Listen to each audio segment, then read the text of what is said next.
They're affected by weather too, though in different ways. It impacts their reproduction.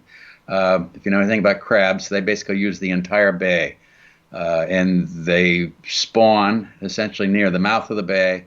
The crab larvae essentially go out into the ocean and come back, and making that kind of a journey is always fraught with all kinds of issues.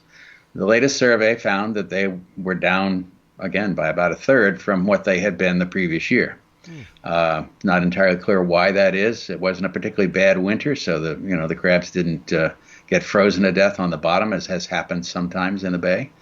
Um, but even with that, the numbers are within the bounds of what scientists say is a sustainable population. Female crabs are the ones that have to bear the babies. We're down by 40% or thereabouts, but they're still well above the lowest level that they've dropped before. And so folks think that things are not in terrible shape. We'll just have to wait and see what the next couple of years bring.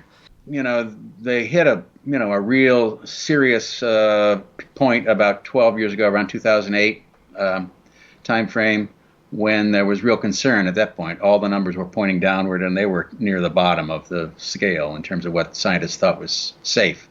And so they cut back significantly. There was a lot of, in fact, the federal government threw in some disaster relief money for the crab fishery then.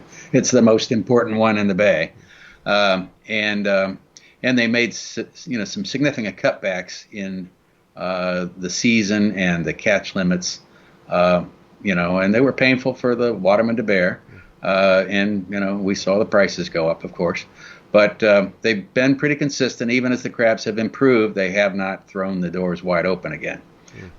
So, you get people saying we should be cutting back even more, but, within the bounds of these guardrails that the scientists have set, we're not at the target level where it would be, all roses, but we're also not, down where the flashing yellow lights are saying that we're in danger.